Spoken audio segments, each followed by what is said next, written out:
Good evening and welcome to The Resource. I'm your host, Dr. Teri Jory. Climate change has manifested itself in Santa Barbara, impacting our community's personal safety. Catastrophic events such as the multi-year drought, Thomas Fire, and debris flow in Montecito are clear evidence. Climate change is posing a real threat as traditional fire seasons are becoming year-round concern, floods more frequent, and sea level at local beaches is increasing as a function of the greenhouse gas effect. By 2060 in Santa Barbara, a rise of 2.5 feet in sea level is projected, eliminating 42 acres of our local beach. Additionally, tidal flooding will impact drainage and irrigation infrastructure at the Amtrak station, downtown, and the El Estero water treatment plant. Cabrillo Boulevard will be exposed to tidal inundation by 2100. It's essential to take climate change and sea level rise into consideration when building transportation, infrastructure, and housing. Joining us today is Dennis Allen, an environmental activist who began his career as a builder more than 40 years ago as a result of his passion for sustainable building, including solar energy and a desire to use resources more sensibly. Since then, Dennis has become a nationally recognized authority on environmentally friendly building practices. He has spoken before the Policy Advisory Board of the Joint Center for Housing Studies at Harvard University, the National Remodelers Guild, and a variety of local community groups on green building issues. Welcome to The Resource, Dennis. Thank you so much. We're honored to have you and share your insights into the environmental issue that we have in front of us today. Thank you, Teri. Can you tell me how this started? How did you get passionate about this?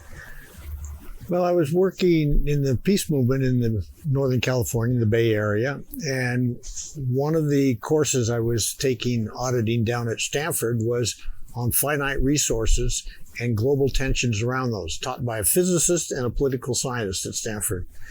And in the middle of this course I was auditing, the 73 oil embargo happened. And I think all of us in the class realized there had to be a better way to deal with this. And so that started us thinking about solar, harnessing the sun, the energy of the sun. And most of the ideas back then were sort of these big macro things of capturing the energy, the intensity of the sun and beaming it down to Earth. But I found, as I started looking at different resources in libraries, that there was a booming solar hot water industry in California in the 30s.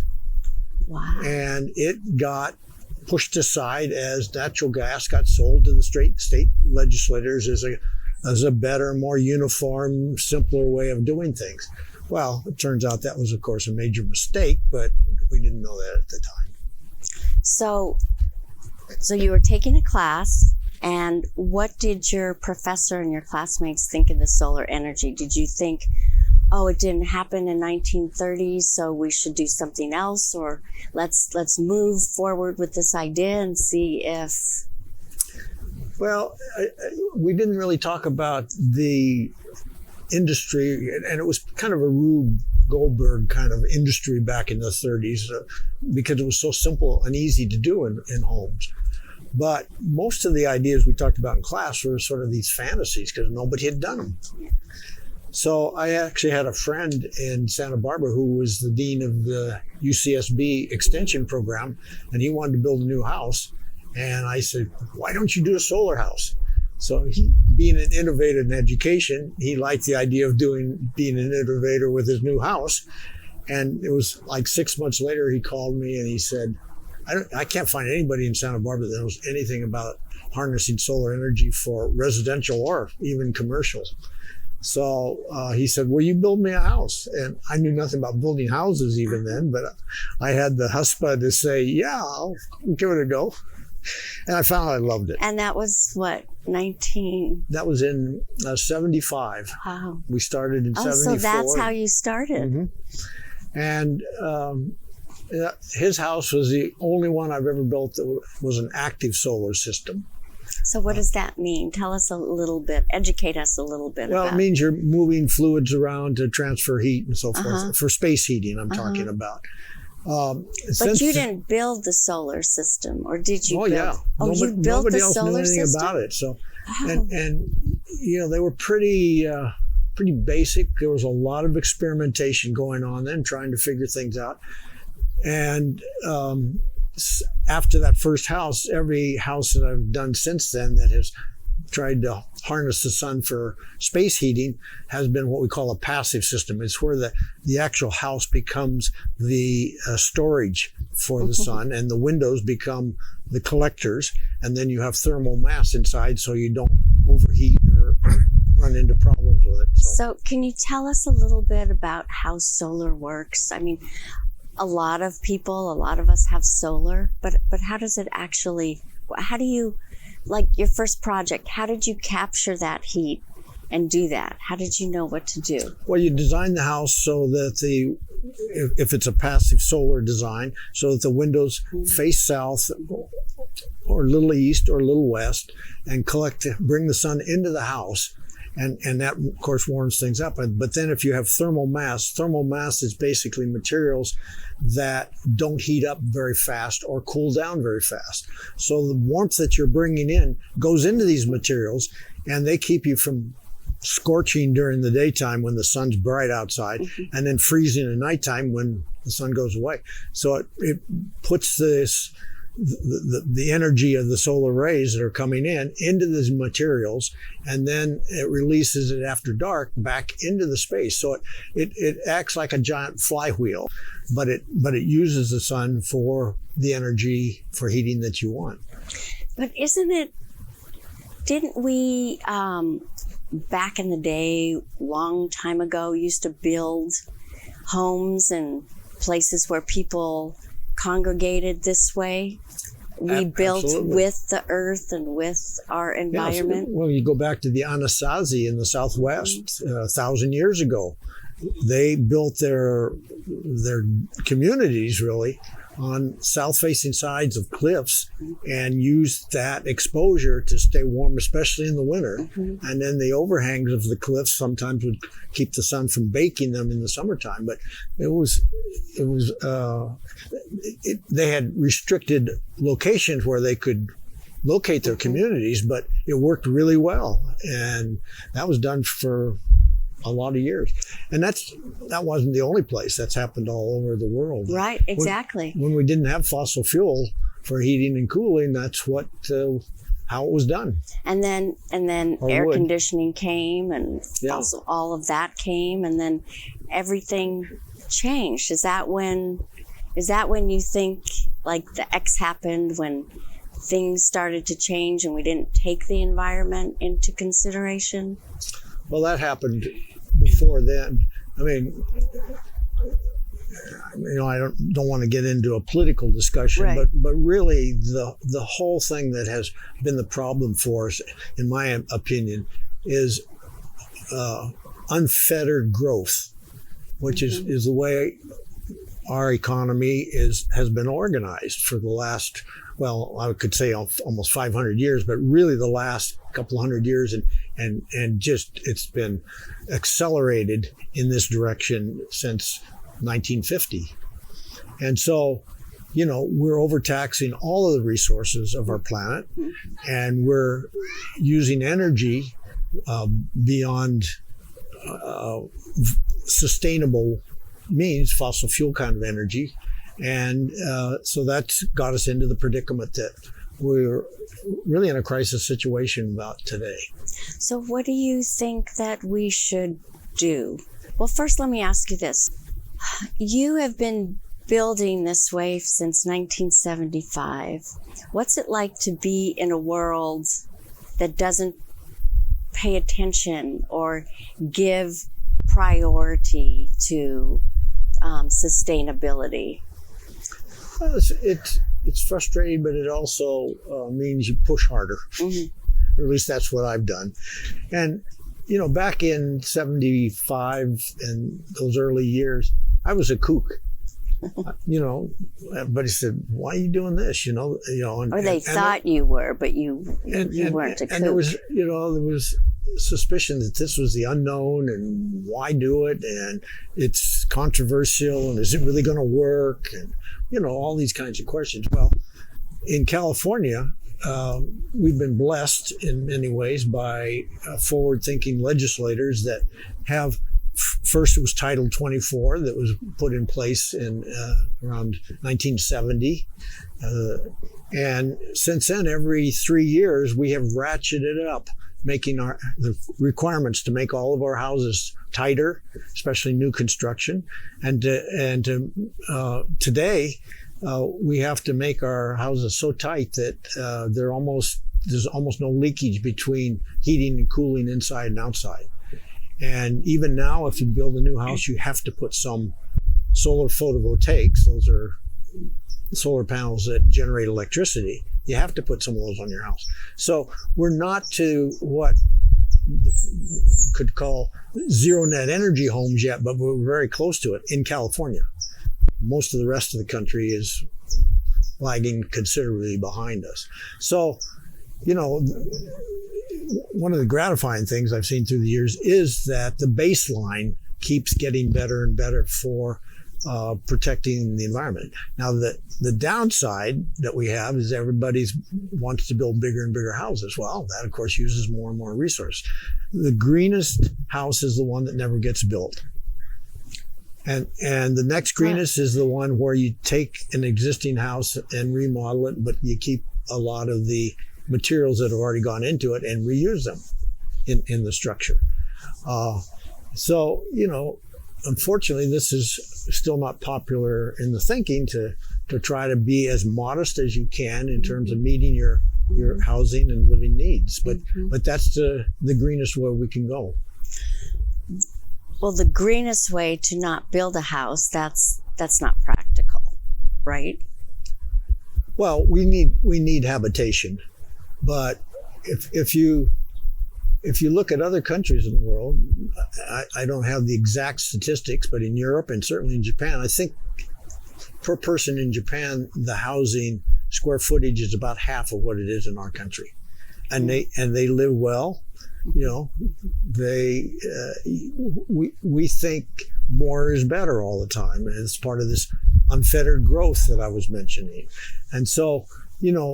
We really have to come to grips with that if we're going to address the climate issue, because, we can get more efficient with our use of materials, but we're still using more of them and still creating more of the products or more of the buildings or whatever it is. Well, I think speaking to the unfettered growth, we lived in New York for 3 years. I think people think big on the West Coast. When we were in New York, we lived in a small apartment, and really, that's when I learned about space.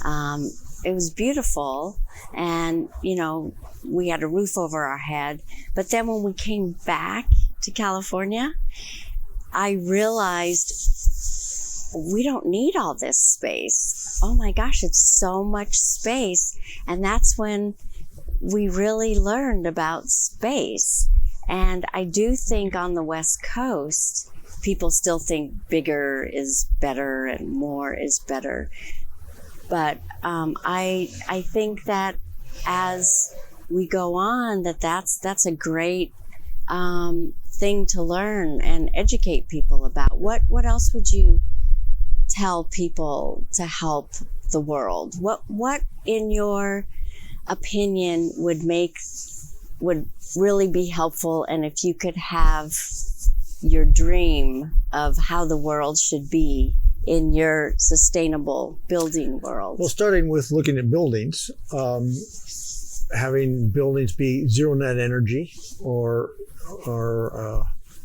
net positive energy, so that all the energy that's used in the building, and maybe even more, is produced on the building or on the site or nearby. And we're, as I say, we're quite close to that. The other thing is, and when you and how would somebody who's watching go about doing something like that? Well, a big step in that direction is going all electric, for example, so that you can have solar panels on your roof, photovoltaic panels that produce the energy that you then use in the house. And if you have enough panels to produce all the energy or even more than you use, the excess could be fed into the grid and used for other homes. And so that's achievable. So we're just around the corner from that. Most people should have the solar panels and the grids. Yeah, I mean, it doesn't fit every single site because you might be in the shadow of a hillside or big trees or something, but most buildings lend themselves to being, to having solar panels installed on them. So that's the first thing. The second thing is we now, and this is fairly new, maybe the last 3 or 4 years, we've started looking at the materials that go into building homes. And you can actually have materials that sequester carbon, that draw carbon out of the atmosphere and store it in the building. So cement and concrete is a big producer of greenhouse gases. Steel is a big producer of greenhouse gases. Plastics, likewise. And so getting away from these materials or using, they're now starting to have cement that is actually sequestering carbon. And so it's not producing carbon, but it's grabbing carbon and storing it. So, you can have a matrix of a building that you're doing, either a remodel or a new building, that documents every material that goes into it and how it rates in terms of carbon emitting or carbon storing. And so you can actually now build new buildings, new structures that actually lock up carbon and store it. Oh, that's great. So because those materials that go into building have already either stored or used that carbon, if you can put those in a building, we're ahead of the game much more than with the zero net energy, because that's just a little bit that you're saving every year for the next 30, 40, 50 years life of the building. And are these materials the same expense? Some are, some aren't. They're just starting to become more prevalent. Most of the research and work on this idea has been done up in Canada, but it's grabbing hold in this country now as well. And most of these materials that do sequester carbon are plant-based. Wood is a plant, of course. And, some of the waste materials from agriculture are being formed into building materials that would otherwise maybe be burned or used in ways that release that carbon in the atmosphere. It's stored if it's put into a building material. Do you think that this is practical for all over the world and for the East Coast and as it is in California, or does it matter the difference in weather? Here our climate is, pretty much seasonal year round, but you go to the East Coast, it's cold, it's hot, the all-electric house can work anywhere. Okay. The building materials might be different, or you might need more of them if it's in a colder climate, but these ideas work everywhere. And, we started out talking about the building here. The next step, I would say, is you need a community that is also sustainable. So that's how you get around, how you move, how much green vegetation you have in the community to encourage biodiversity and insects and things like that. Those are all really important elements. So I'm a big fan of density and infill, but with good design. It has to have good design, or it can be overwhelming sometimes and depressing to live in a community like that. Yeah, we don't have too much time left, but can we speak to density a little bit? I know density, we need more housing, but I know there's good density and then there's bad density that you were just discussing about density and having good architecture and design.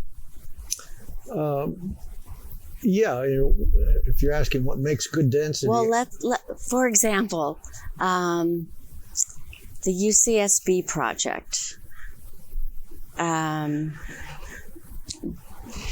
you remember what that's called? Yeah, Dormzilla. That has no windows. That has it's just a... No, buildings need to be made with human beings in mind. And you know, as I said, a lot of vegetation around, walkability, parks, playgrounds, entertainment nearby, lots of sources of food, growing your own food even. It's not for everybody, but there's a real renewable and relaxation that comes with that. Trying to live near your work. There was a project in Australia where the companies were given tax breaks by hiring people that lived within a half mile of the company headquarters. Yeah. And it made a big difference because otherwise you might hire a secretary or a janitor from way across the city. They have to travel all that way. Mm-hmm. Well, if you can get them and it's the same position and people have the same skills nearby, then you're making it a more livable network around that headquarters, and it works. I haven't heard that that's been picked up elsewhere, but it really makes sense to me as a way to make communities more livable and our whole neighborhoods more sustainable. Yeah, I think they're doing that in Canada, the 20-minute neighborhood. Yeah. Yeah. Yeah, in France, they've talked about the 15-minute, which is either walking or biking. Mm-hmm. And, you know, and many of us love to travel to various other places, but Europe is one of the favorites of most Americans. And you go to a place like Paris, and it is really a dense city. Mm-hmm. It has a very small footprint for a city, but it's charming, and it's got all kinds of little outdoor living rooms and places to gather and interact, and parks and trees and fountains. And that's what we love. And of course, Paris was built before the car. And so now they're trying to get back. They're reducing parking on city streets every year. They're increasing bike lanes every year. And, you know, they removed the freeway that ran along the Seine in Paris. And it's not just Paris, but that's the example that I just started with here. Yeah, that's great. But that's what makes density charming, healthy, you know, a place where we want to be. So we're talking about possibly maybe not eliminating, but using less of the automobile. Yeah. I think that's important because that's the biggest contributor. You know, electric cars are coming in big time, and that's a big focus, but they take resources, and they're not going to solve the problem if we use them the same way we have, you know, the combustion engine automobile. So, you know, we need to find ways to not use whatever transportation that's motorized, to use it less. And what about, so we are pretty much post-COVID pandemic. What about building for health? I mean, the 20-minute neighborhood, what you talked about is for, you know, mental health and for physical health. But what about our hospitals that don't have windows and different things like that? Is there something that we could do to even help prevent another pandemic? Well, I'm not a medical expert by any means, but certainly, you know, there have been demonstrations done, and it's actually a movement in the medical arena to build health care facilities, hospitals, and other facilities in ways that look out on the natural world, that give exposure to greenness. We were built to be in the natural world. There's a whole architectural movement called biophilia. That means that's what we resonate to, is the natural world and plants and products. So having that and having the sun come in and air movement, they found that people stay in hospital. If it was going to be 6 days, it's often reduced to 5 or 4.5 days. There are fewer mistakes with the medications that are given out by the hospital staff, and so, you know, that's a win-win for the patients as well as for the caregivers in the system. That's great. Well, do you have anything else you'd like to add that we didn't get to? Well, I think this is maybe trite, but it's so true, is is the urgency. Is we don't have time anymore. You know, we're in the middle of this, and it's not waiting for us. It's going to go on even if we get to a zero carbon economy. It's going to go on for another 50, 60 years because, you know, greenhouse gases stay in the air and the atmosphere for a long time, 80 years for CO2. All right. Well, thanks so much for joining us, Dennis, and sharing your passion and knowledge about sustainability on the buildings. You're an environmentalist. We just appreciate it. And to give our viewers knowledge to making this a more peaceful and sustainable world, we really appreciate it. And thank you to our viewers for tuning in. And thank you to my team. Really appreciate you making this show come to life. And until next time, stay strong and be inspired.